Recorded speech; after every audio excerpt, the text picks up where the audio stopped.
नमस्कार दोस्तों, स्वागत है आपके अपने YouTube चैनल राजस्थान मैथमेटिक्स में। दोस्तों, जैसा कि स्टूडेंट्स की क्वेरी आ रही थी, इसी चीज़ को हमने मद्देनज़र रखते हुए आज हम अपना नया टॉपिक 12th का स्टार्ट करने जा रहे हैं। और जो टॉपिक का नाम है वो है इनडेफिनिट इंटीग्रल। इसे हिंदी में बोलते हैं अपन अनिश्चित समाकलन। स्टूडेंट, अनिश्चित समाकलन को पढ़ने से पहले आपने कंटिन्यूटी यानी संततता और आपने लिमिट्स सीमा और डेरिवेटिव यानी अवकलज डिफरेंशिएशन अवकलन ये सारी चीज़ें पढ़ी होंगी।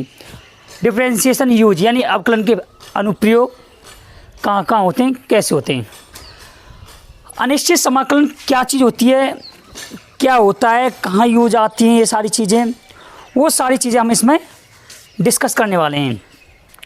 सो स्टूडेंट, सबसे पहले हमें समझना होगा कि अवकलन वो समाकलन वास्तव में होती क्या चीज़ है।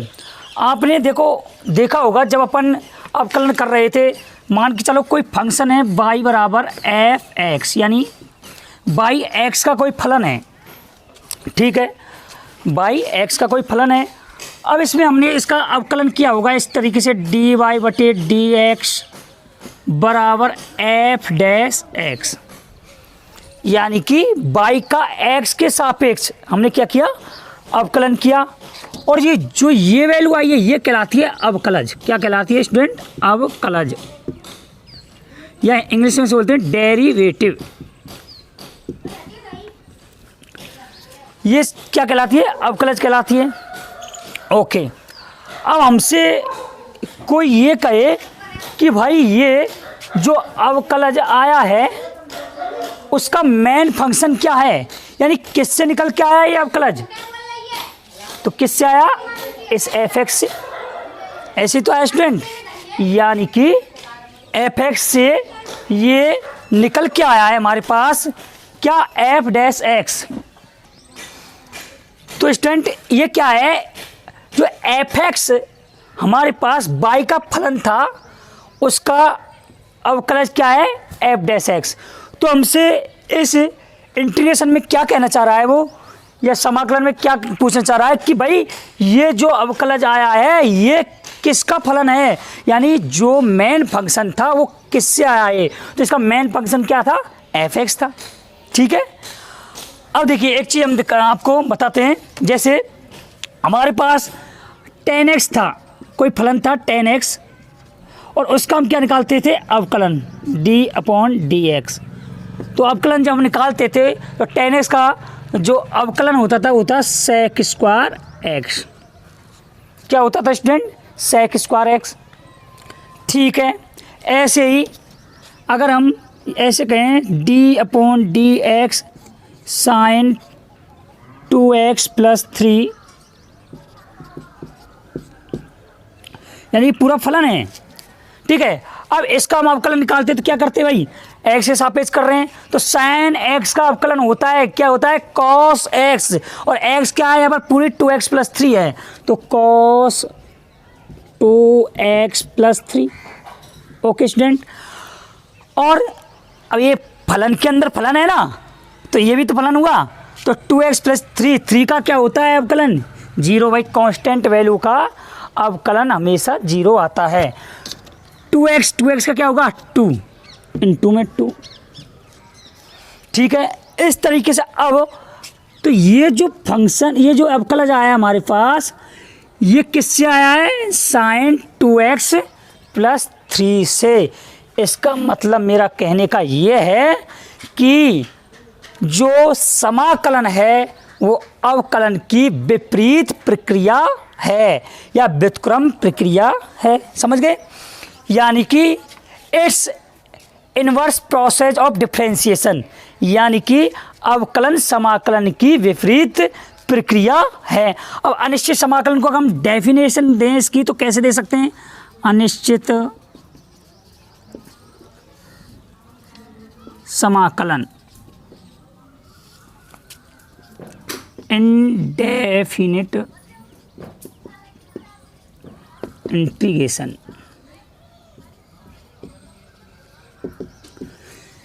कैसे कहेंगे कि समाकलन अवकलन की विपरीत प्रक्रिया है।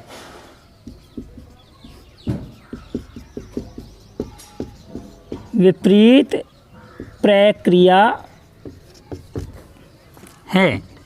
अगर इंग्लिश में लिखना चाहें तो क्या लिखेंगे? इट्स जस्ट इनवर्स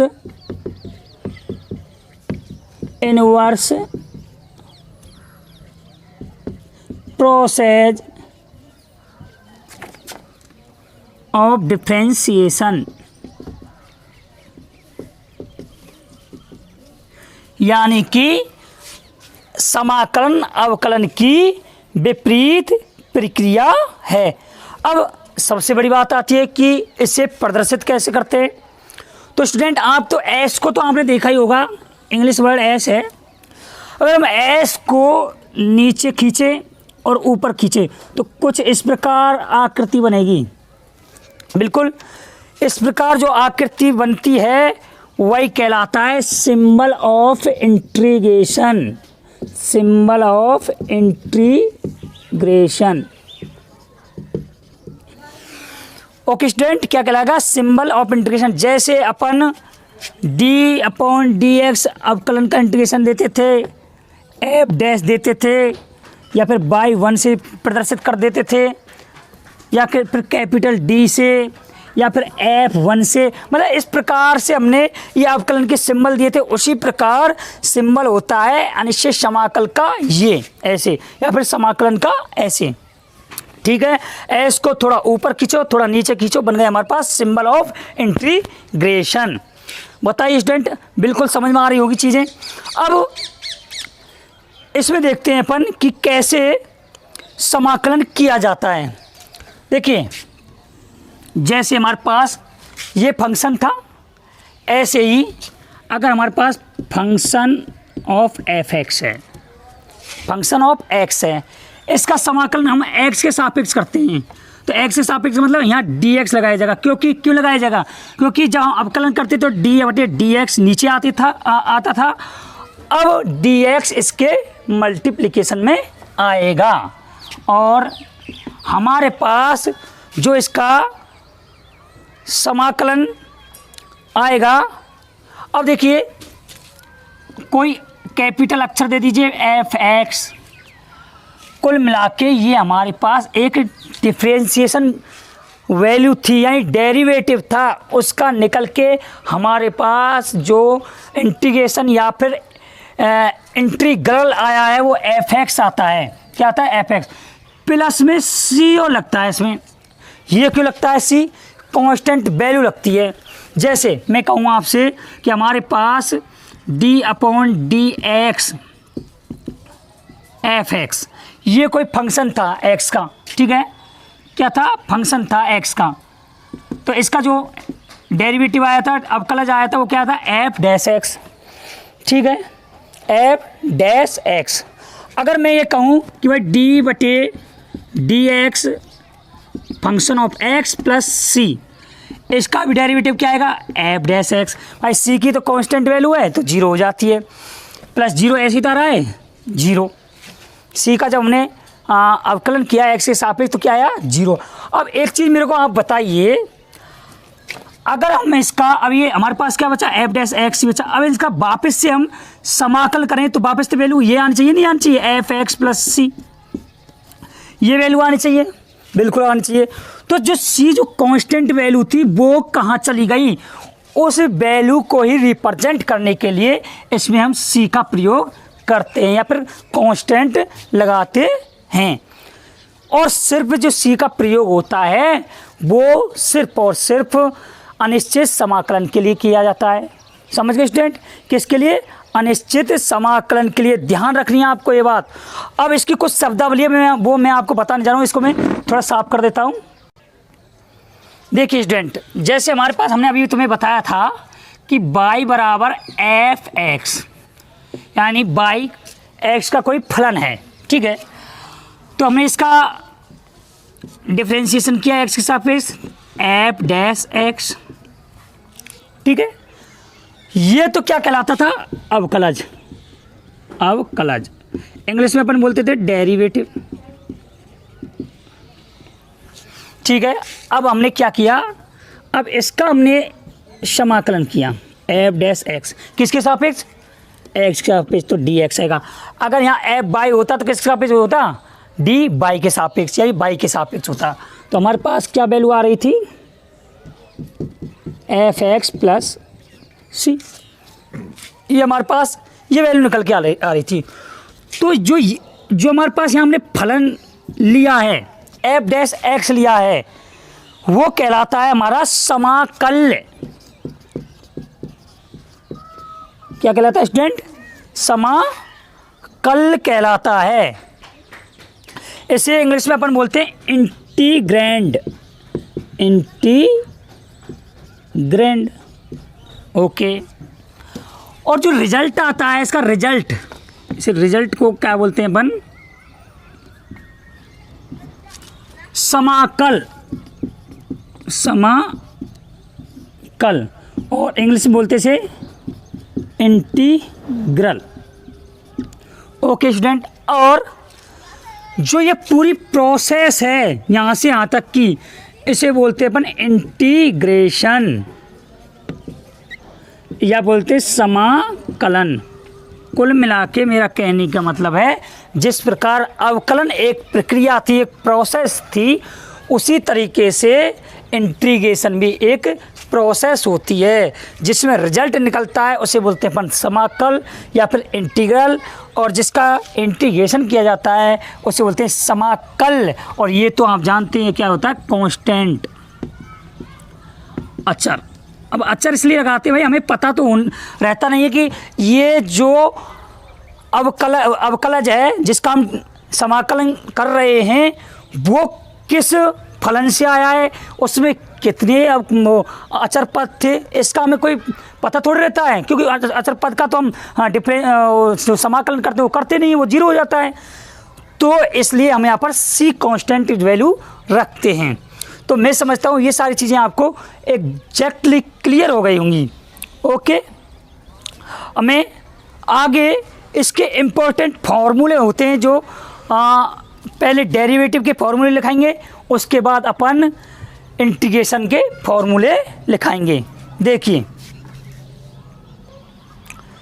वैसे तो स्टूडेंट आपने सीमा और अवकलज 11th क्लास में पढ़ा है, तो वही फार्मूले हम यहाँ पर लिखने जा रहे हैं। और आपकी जो ये चैप्टर नंबर 9 चला रहे थे हम इसमें, तो उसमें उससे पहले 8-7 जो चैप्टर हैं आपके, उनमें ये सारी चीज़ें दे के रखी हैं। अवकलन कैसे करना है, अवकल गुणांक क्या होते हैं, अवकलन की प्रक्रिया क्या होती है, वो सारी चीज़ें आपने वहाँ से पढ़ी हैं। तो स्टूडेंट, अब देखिए, सबसे पहले हम अवकलन देख रहे हैं कि अवकलन किसका क्या होता है। कि हम लेना चाहें कि डी ओवर डी एक्स अवकलन ऑफ एक्स, यानी कोई हमारे पास फंक्शन दे रखा है एक्स का, उसका जो अवकलन होगा वो होगा 1। डी एक्स बटे डी एक्स क्या होगा, 1 होगा। दूसरा आता है हमारे पास, अगर हम लेना चाहें डी बटे डी एक्स, इट्स अवकलन क्या होता है, एक्स की पावर एन का क्या करते हैं, जो पावर वैल्यू होती है वो आगे आ जाती है, और जो हमारे पास फंक्शन होता है उसके ऊपर एक वैल्यू घट जाती है। देखिए, एन एक्स की पावर एन माइनस 1, ठीक है, एन एक्स की पावर एन माइनस 1। तीसरा आता है डी बटे डी एक्स, अगर हम ये कहें एक्स की पावर एन प्लस 1 कर दिया तो क्या होगा अवकलन, कुछ नहीं भाई, ये वैल्यू आगे एन प्लस 1 और X power N plus 1 minus 1, X power N minus 1 ही लिखा है ना, तो क्या निकल के आती है, N plus 1 X power N. बताइए, यहाँ तक कोई दिक्कत बिल्कुल नहीं होनी चाहिए। और चौथी जो वैल्यू आती है डी बटे डी एक्स ई की पावर एक्स, और ई की पावर एक्स का आप जानते ही हैं क्या होता है, एक्सपोनेंशियल का ई की पावर एक्स ही होता है भाई। ई की पावर एक्स का डिफरेंशिएशन क्या होता है, ई की पावर एक्स ही आता है। डी बटे डी एक्स लॉग एक्स, और बेस ए क्या है स्टूडेंट, बेस ए, तो क्या आएगा 1/x log बेस ए ई, 1/x log ए ई। हम देखें d/dx ए की पावर x, इस फंक्शन की जो डिफ्रेंशिएशन क्या होगा ए की पावर x log ए, बेस में e है भाई स्टूडेंट, ठीक है, log ए, और d/dx का साइन x का क्या होगा, साइन x का आप जानते ही हैं, इट्स सिंपल cos x, ठीक है। और आगे देखते हैं d/dx फंक्शन cos x, और cos x का होता है माइनस के साइन x, इधर देखिए। ओके, अगला देखते हैं जो हमारे पास आता है अगला tan x, d/dx tan x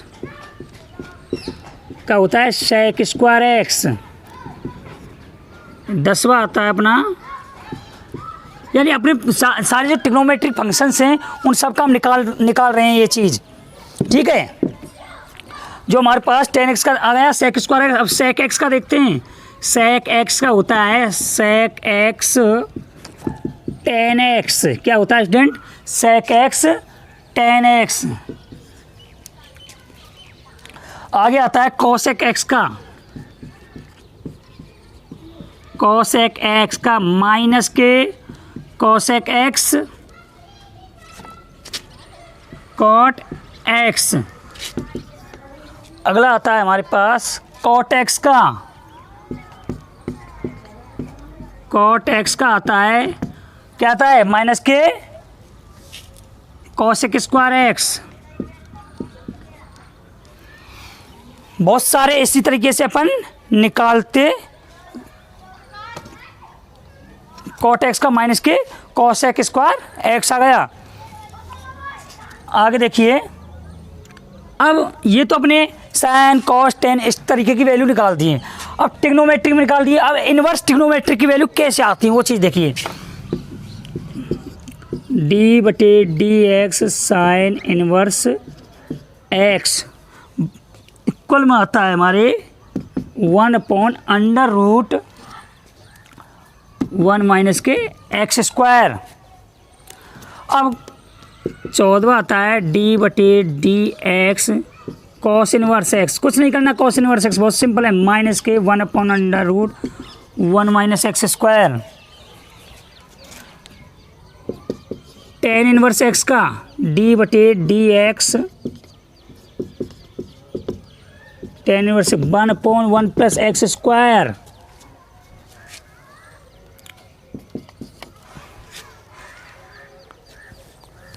sec inverse x का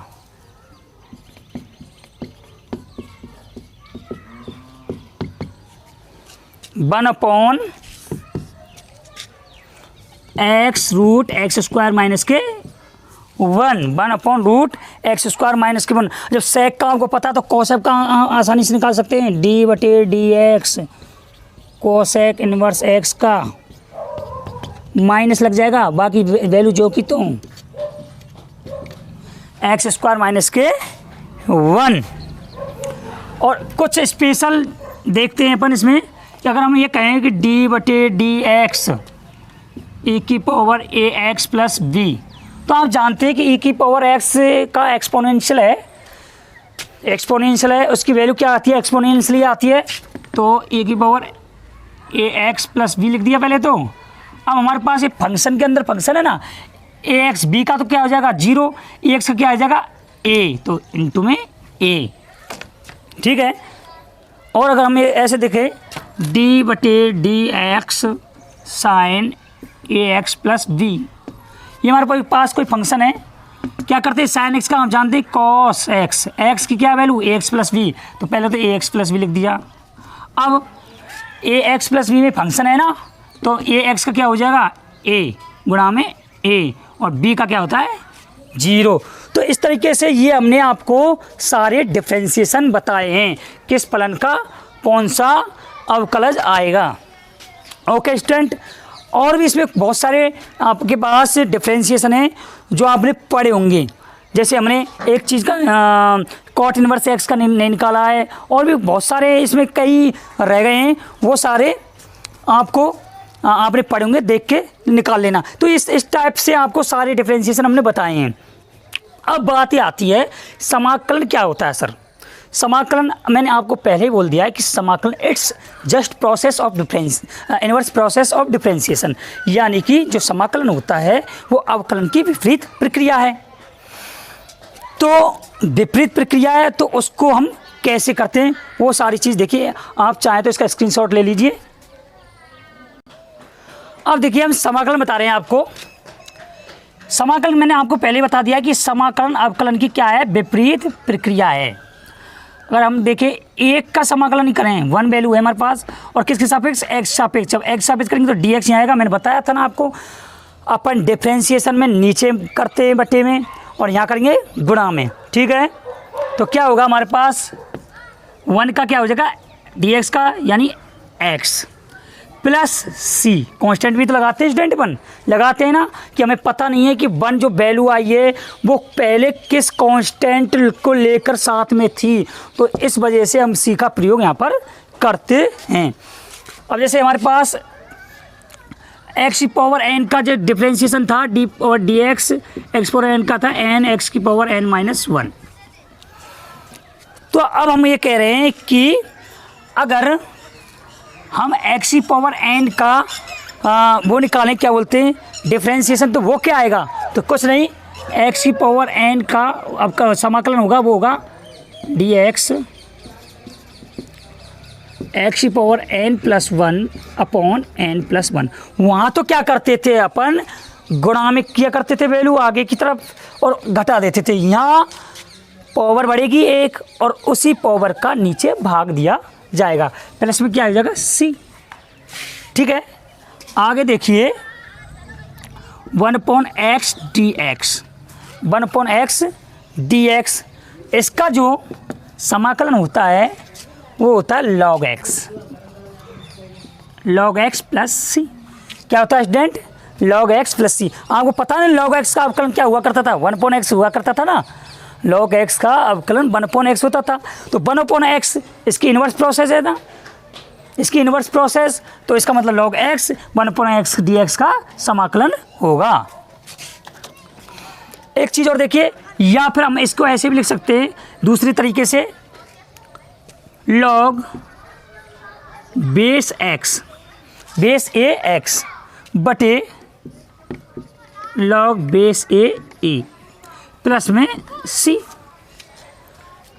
ये हमारा ये वैल्यू सेम ही है, एक दूसरे के समान ही है वैल्यू, ये हमने बदल के लिख दिया है, इसका बेस कर दिया ए एक्स ई लॉग एक्स बटे लॉग ई, कुल मिला कहने का मतलब है, ठीक है। आगे देखिए, अगर हम ये कहें कि वन अपॉन एक्स लॉग ए ई डी एक्स की समाकलन क्या होगा, तो कुछ नहीं, लॉग ए एक्स प्लस सी। क्या होगा, लॉग ए एक्स प्लस सी, क्या होगा लॉग ए एक्स प्लस सी। और हम ये कहें कि ए की पावर एक्स लॉग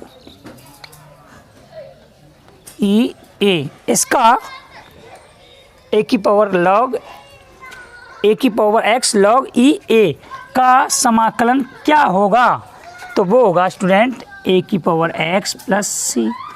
कुल मिलाकर मेरा कहने का मतलब है, जो ए की पावर एक्स का हमने डिफरेंशिएशन किया था वो आया था हमारे पास ए की पावर एक्स लॉग ये आया था ना, जब हमने डिफरेंशिएशन किया। तो इन्वर्स प्रोसेस ही तो है, विपरीत प्रक्रिया ही तो है, और करना क्या है हमें इसमें, तो ए की पावर एक्स लॉग ये डी एक्स।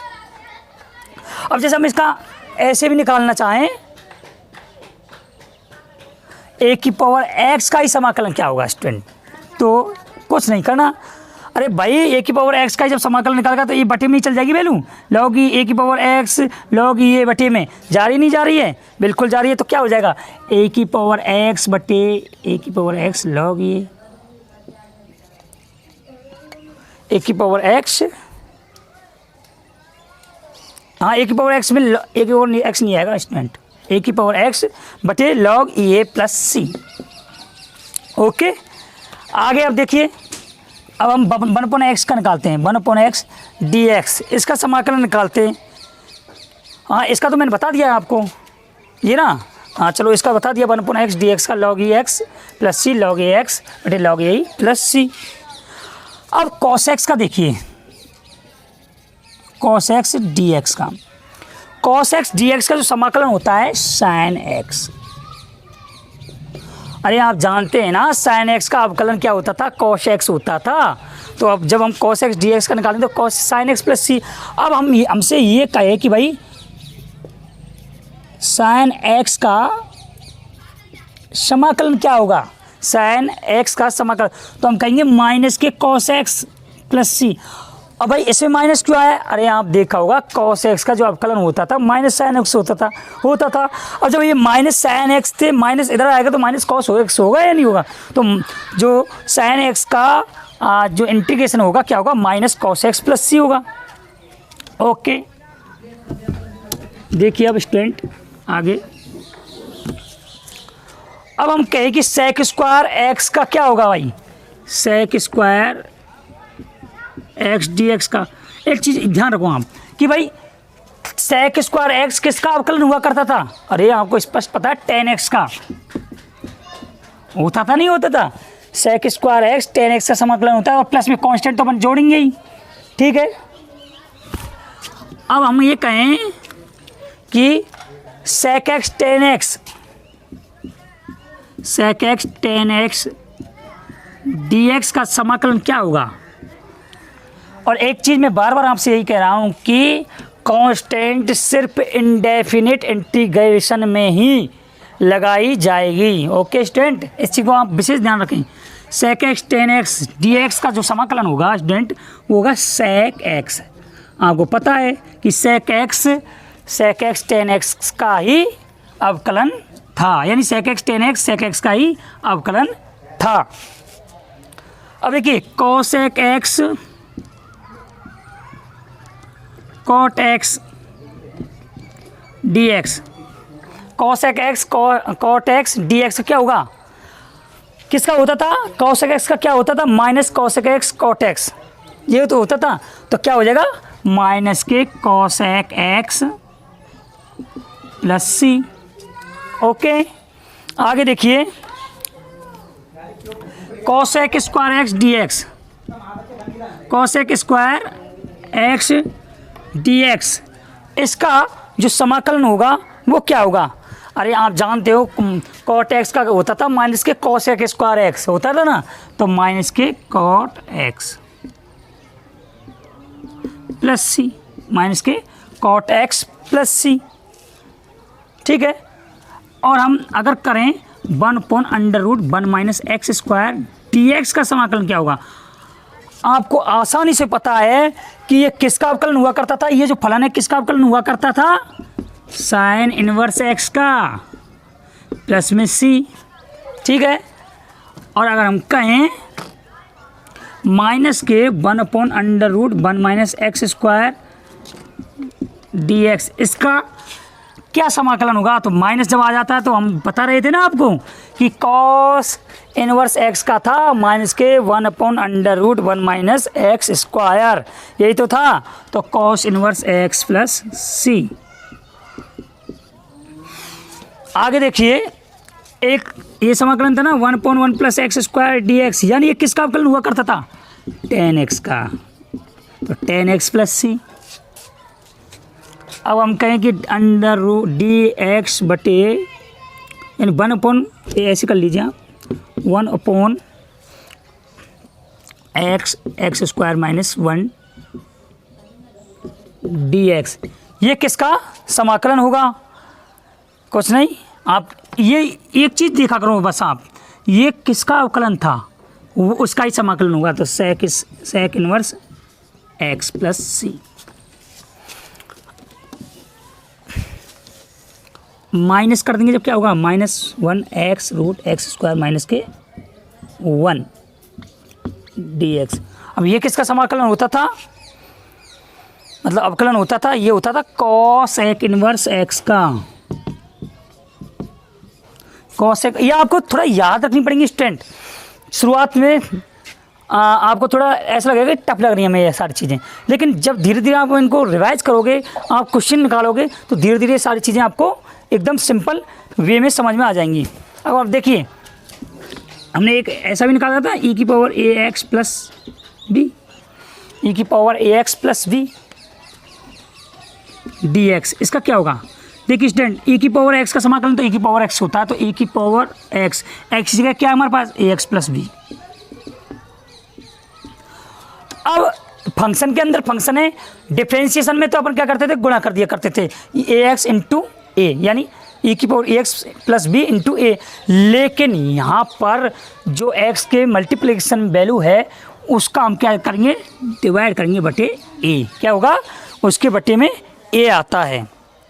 ऐसे देखिए, एक हम निकालना चाहें sine ax plus B dx plus B और लगेगा स्टूडेंट, सी लगेगा। हाँ, अब इसका कैसे निकालेंगे, आप अच्छी तरह से जानते हैं, साइन एक्स का क्या होता है, माइनस के कॉस एक्स बराबर माइनस के कॉस एक्स, एक्स की क्या है हमारे पास, ए एक्स प्लस बी। ठीक है, अब ए एक्स प्लस बी जो फंक्शन है, तो ए एक्स क्या आएगा, बट्टे में ए आएगा, नहीं है, बिल्कुल ए आएगा, बट्टे में ए, प्लस में सी जोड़ते ही हैं अपन। अब मैं कहूँ, अब इधर से मैं मिटा सकता हूँ कि इनको, ओके, आप नोट कर लीजिए पॉज करके। और कुछ और देखिए स्पेशल, जैसे ए एक्स प्लस बी की पावर एन डी एक्स, इसका समाकलन क्या होगा, कुछ नहीं, अपन जानते हैं भाई एक्स की पावर एन का क्या होता है, एक्स की power N plus one upon N plus one. ठीक है, तो एक्स क्या आया, ए एक्स प्लस बी, तो ए एक्स प्लस बी की पावर एन है, तो एन का प्लस वन हो जाएगा, एन प्लस वन बटे एन प्लस वन। लेकिन ए एक्स का इसमें फंक्शन है ना ए एक्स, तो ए एक्स का क्या होता है, बटे में ये आएगा ना, इंटू में ए। ओके, प्लस सी हमने यहाँ जोड़ना ही है, इसका तो आपको बहुत विशेष ध्यान रखना है, प्लस सी का।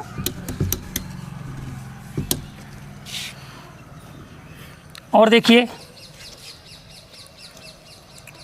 इम्पोर्टेंट फॉर्मूले हैं जो sec square a x plus b, sec square a x plus b का कैसे निकालेंगे, आप जानते हैं सेक स्क्वायर एक्स का वो होता है, किसका होता है ये अवकलन, टेन एक्स का, तो ten a x plus B.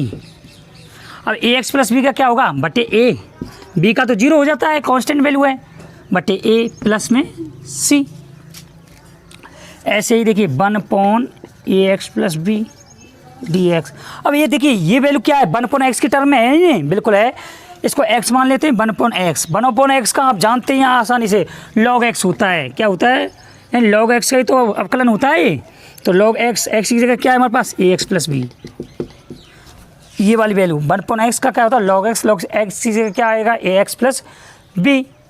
और ए एक्स प्लस बी में क्या हो जाएगा, बटे में ए आएगा, नहीं आएगा, आएगा, क्योंकि ए एक्स गुणा में है एक्स के, प्लस में सी।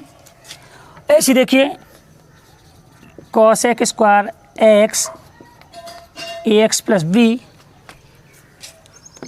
किसका होता था, cosec square minus cot X का, माइनस के कॉट एक्स, एक्स का क्या आता है, जो है वैल्यू है वो ए एक्स प्लस बी।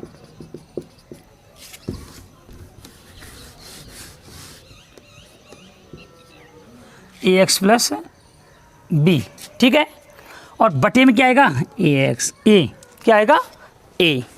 ऐसे ही sec a x plus b into tan a x plus b d x. ठीक है, आपको आसानी से पता है सेक एक्स टेन एक्स किसका अवकलन होता है, सेक एक्स का, तो सेक एक्स, एक्स जगह क्या है इसमें, ए एक्स प्लस बी, और ए एक्स प्लस बी में बटे में क्या आएगा, ए, क्यों आएगा, ए के मल्टीप्लाई में एक्स है, एक्स का भी तो अपन करते ना, और प्लस में सी।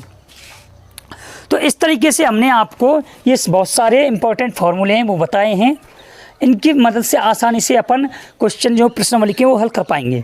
ठीक है स्टूडेंट, अब और भी बहुत सारी चीज़ें आती हैं वो हम इसमें आपको बताने जा रहे हैं, सो स्टूडेंट आप इसे उतार लीजिए। अब स्टूडेंट कुछ इसमें महत्वपूर्ण जानकारी हम आपको दे देते हैं। जैसे हमने आपको अभी एक जो इन्वर्स के डिफ्रेंशिएशन किए थे, साइन इन्वर्स एक्स का डिफ्रेंशिएशन क्या होता था, 1/√1 - x², ये होता था ना। और कॉस इन्वर्स एक्स का होता था -1/√1 - x²। तो इसका मतलब ये बिल्कुल भी नहीं है कि साइन इन्वर्स एक्स बराबर होगा माइनस के कॉस इन्वर्स एक्स के। इसका ये बिल्कुल मतलब नहीं निकालें आप कि ये इसके बराबर होगा, क्योंकि इसमें केवल अचर पद भिन्न है। अब ये अचर पद इसमें अलग होंगे तो वैल्यू भी तो अलग ही आएंगी, ठीक है। तो अचर पद, अब हमें क्या पता है इसमें अचर पद क्या जुड़ा हुआ है, ठीक है। और आप जानते हैं कि sign inverse x plus cos inverse x क्या होता है, π/2 होता है। तो ये सारी चीज़ें आपको ध्यान रखनी है, समझ रहे हैं आप।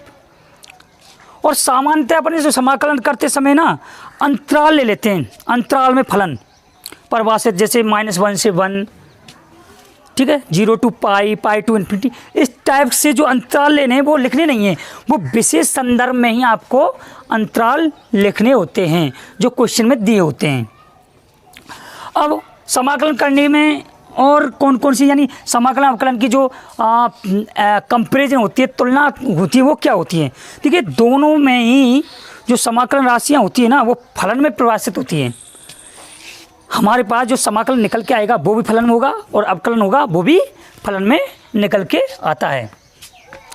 और दोनों ही संक्रियाएँ हैं जो, यानी समाकलन और अवकलन कैसी होती है, रैखिक होती हैं। दोनों ही संक्रिया समाकलन और अवकलन रैखिक होती है, लीनियर होती हैं। और प्रत्येक फलन का समाकलन या अवकलन होना जरूरी नहीं है, जरूरी नहीं है कि वो फलन समाकलनीय हो या अवकलनीय हो। ये उसकी एक अद्वितीय गुण होता है कि वो समाकलनीय होगा या नहीं होगा, ठीक है। समाकलन और अवकलन होना आवश्यक नहीं है। जो अवकलन का उपयोग होता है वो कहाँ किया जाता है, वेग, त्वरण, इन सारी चीज़ों में अवकलन का प्रयोग होता है। और जो हमारे पास समाकलन होता है उसका प्रयोग होता है द्रव्यमान केंद्र,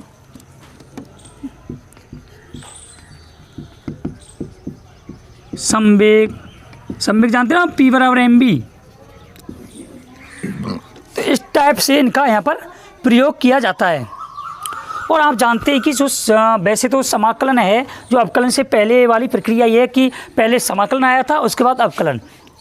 समाकलन में अपन बहुत सारे जो पार्ट होते हैं, क्षेत्र होते हैं, इनको डिवाइड करते हुए उनका एक तरीके से संकलन किया जाता है, और जीरो की ओर वो एक तरीके से अग्रसर होते रहते हैं, ठीक है। और अवकलन में अपन क्या करते हैं, उनका एक तरीके से दर, जो अपन जैसे d/dt टाइम के सापेक्ष, x के सापेक्ष, इस टाइप से दर निकाल जाती है। तो इस टाइप से अपन समाकलन और अवकलन को अच्छे से सीख सकते हैं, सीख रहे हैं। और बाकी के जो आगे का पार्ट है, हम आगे के जो वीडियो लेक्चर होगा आपको उसमें कराएंगे। सो स्टूडेंट, मैं समझता हूँ आपको ये सारी चीज़ें बहुत अच्छे से क्लियर हुई होंगी। आप वीडियो पॉज करके नोट्स बनाते रहिए ताकि आपको चीज़ें आगे एग्ज़ाम टाइम पर दिक्कत ना दें, और प्रैक्टिस करते रहिए, ठीक है स्टूडेंट। मैं आप सब लोगों से विदा लेता हूँ। धन्यवाद। जय हिंद, जय भारत। राजस्थान मैथमेटिक्स के साथ इसी तरह से बने रहिए, और चैनल को सब्सक्राइब, शेयर और लाइक ज़रूर करें। धन्यवाद।